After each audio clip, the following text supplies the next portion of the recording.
So hello, my friends, John Peterson from the Arlington Institute, and we're here to talk to you again about a marvelous transition talk that we got coming up on the 19th of November. Mark Gober is going to be with us, and Mark is with us here this morning. Hello, Mark. Hi, John. It's nice to have you with us, and we're certainly looking forward to having you with us. Why don't you tell us a little bit about your background real quickly, and then we can talk about what you're going to do when you're coming back here to Berkeley Springs. Sure. Well, John, I'm really looking forward to it. I appreciate the invitation. My background is actually in business. After graduating from Princeton, like many of my classmates, I went into investment banking. So that's where I started off, actually in 2008 during the financial crisis. And then I ended up leaving in 2010 to join a Silicon Valley-based advisory firm advising technology companies. So that's my professional background. But in 2016, I had a worldview shift when I started to learn about the science of consciousness and the idea that there are dimensions of reality that we don't see with our eyes that are very significant. That's the short of it. And I became so hooked on it that I've since then written 4 books and did a podcast series exploring the nature of reality and how to apply that to individual and collective living. Well, what was it that precipitated that shift? Well, initially it was a podcast. I heard a woman talk about her own psychic phenomena and working with clients. And then I ended up hearing more people talk about very similar things from different backgrounds. And that led me to look at some of the science, which I didn't realize existed, which validated what some of the people were saying. So it didn't start off, and I still don't believe that every single person with a claim is necessarily accurate or truthful or non-delusional, but there are some cases, many cases, which seem to be valid. And that's what I focus on, because if any of these quote unquote anomalies are real, then we have to rethink the paradigm. So it was kind of a step-by-step process where the evidence base became so great after a period of time that I couldn't dismiss all of it. Yeah, that's good.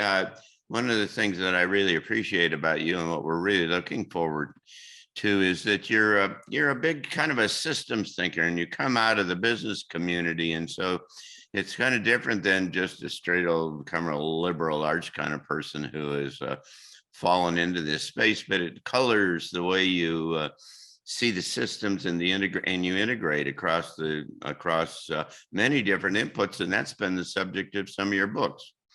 Exactly. And particularly my book, An End to Upside Down Liberty, which will be the main focus of the talk, although I'll incorporate ideas from the other books too, is I try to look at the metaphysical principles that I started off with and still continue to explore and apply that to society.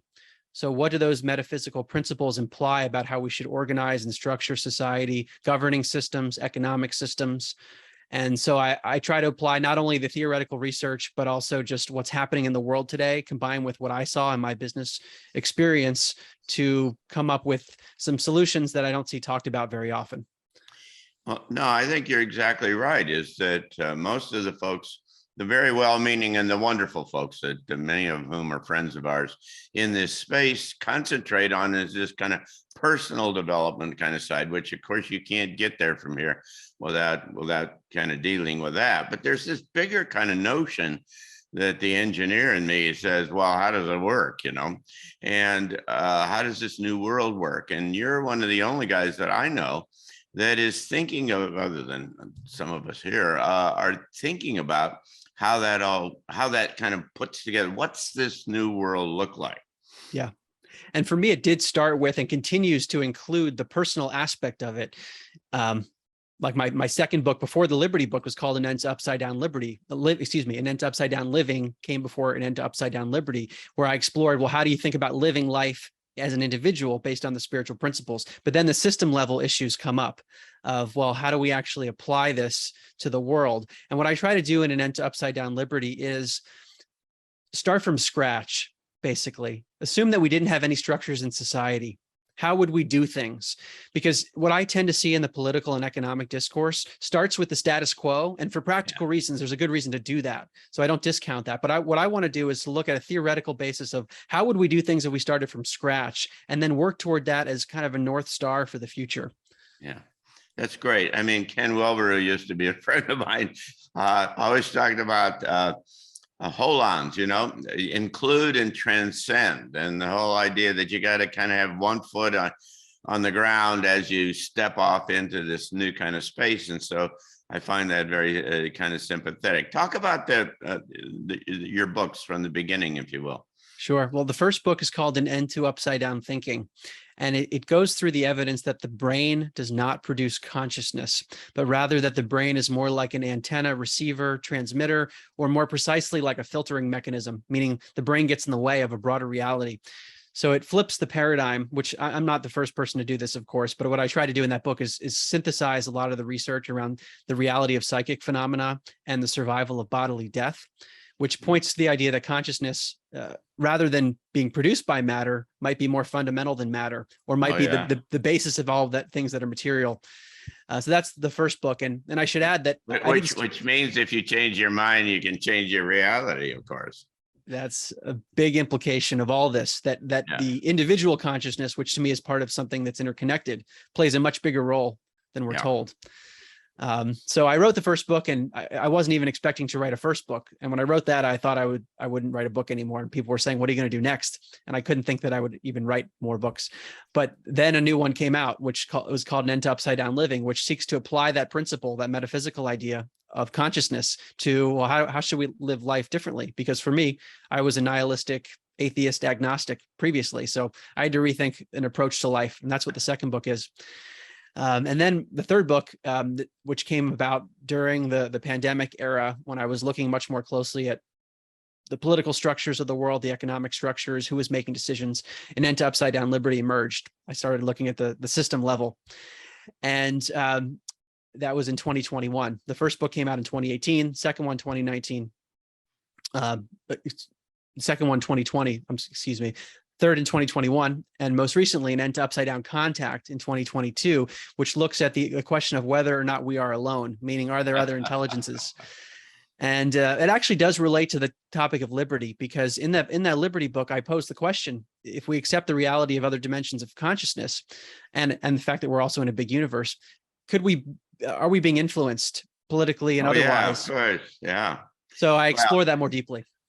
Well, we're really looking forward to this, and the question and answer period is going to be really interesting because we'll work across that whole spectrum. I mean, you're unique, as I say again, in terms of my experience, and having somebody that kind of works all of the big pieces of this and tries to think of it in kind of not only in the integrated, but then this kind of evolutionary kind of way of where this goes into a new space, always keeping in mind that reality is a whole lot more than we all think it is, or we're even able to think it is, perhaps even. So this is really going to be fun. We're going to enjoy this. You're associated with the Institute of Noetic Sciences, aren't you? Yes, I've been on the board of directors since 2019. Yeah, well, a lot of us have a lot of history and a lot of appreciation for ions, and so that'll be great too. So anyway, you'll be here on the 19th of November. It's a Saturday out here in Berkeley Springs, which is just an hour or so, a couple hours from Washington and Baltimore. And we'll have a full afternoon. And then for those viewers who would like to come and be with us, we always have a great time. Then we have dinner together. And so you'll get a chance to meet Mark and talk to him more personally. And if you can't make it, then you can certainly connect in through the live stream. And we'll have hundreds of people from around the world, as a matter of fact, that'll connect in on this. But this is a unique opportunity, I think, Mark, because you don't have to be, I don't know, you'd have to be under a rock or something to now realize that this world, this reality that we're so familiar with, that we've all grown up with, is just coming apart, like fraying more every day. The major systems of geopolitics, that's what you ought to talk about next in your next book. The geopolitical kind of situation and the political situation is just coming unglued, and to say nothing about lots of things like education and kind of, you can work your way across this whole thing, and energy and transportation and whatever you choose are all in a time of huge kind of fundamental change. And you weave those kind of things together in ways that I think are just really extraordinary and provocative. The important, I don't want to dominate this conversation, but the important thing, it seems to us back here, is that what we need to start to do is get a vision for a new world. We need to start to bring together in a kind of an integrated way an idea about where we're going, because clearly everybody else is trying to drive you off into this technocratic kind of world. So we're looking forward to having you with us. Well, I think that's a great summary, John. I'm looking forward to it as well. And what I aspire to do with all these books and when I give talks is to at least open minds to new perspectives, because for me, that's been a life-changing process, because many of the ideas I'll discuss during the talk are things that I hadn't thought about as of a few years ago. In terms of the presentation itself, I'll be examining a very big question for all of us, which is, how should we be structuring society in an ideal world? And the way I'll break down the presentation is into two parts. The first is to explore this question by looking at the metaphysics, understanding the nature of reality itself. And the way that I look at that is by trying to examine the nature of consciousness, which is something I've looked at deeply in all of my books, which involves looking at evidence for anomalies, things that don't fit the current scientific paradigm, like psi phenomena, the very strong statistical evidence that exists for non-local consciousness, things like telepathic communications, and so on. It's important to establish the reality or the apparent reality of those phenomena, in addition to the evidence that consciousness might continue after the body dies. So things like near-death experiences, mediumship, children with past life memories, as it's been studied at the University of Virginia for many decades. And when you put all this scientific evidence together, which is incredibly compelling as a bundle, it points to a universe that appears to be very much meaningful, that we're all a part of, and we seem to be interconnected in it. And that sets the backdrop for examining politics and economics. So that's the second half of the presentation, which is to look at the way we structure our society currently, look at the very basic aspects of that, which I found in my own life. It's easy to overlook some of these basic aspects and some of the commonalities of governments all over the world. And what I found is that if we break it down, there are aspects of governments that actually violate what appear to be basic spiritual principles that are built into the metaphysics of reality, if we look at the science from the first half of the presentation. So that leads to some pretty interesting conclusions about how we should think about restructuring society going forward in the future. This might be way out in the future, but I think envisioning it first is really important. And some of the important features that we'll talk about are things like consent and voluntary interactions and exchanges, something that's truly voluntary rather than coerced. In our current system, there is an abundance of coercion that it's actually legal. So we'll actually break that down both politically and economically in the second half of the presentation, and conclude it by thinking about the implications for all of this, which is something I do also in my most recent book on contact with non-human intelligences, because what the research seems to suggest is that we exist within a universe that is both the visible universe, but the invisible multidimensional universe that's inhabited by energies that are extremely benevolent and some that are very evil. So one might even say that we exist within a spiritual battle of sorts that we're a part of. And therefore, the way in which we structure society is really important, because our organizations, if they are more susceptible to the dark forces, that could be a bad thing for many of us. Whereas if we structure society such that it is less susceptible to the dark forces, that's probably ultimately better for our evolution.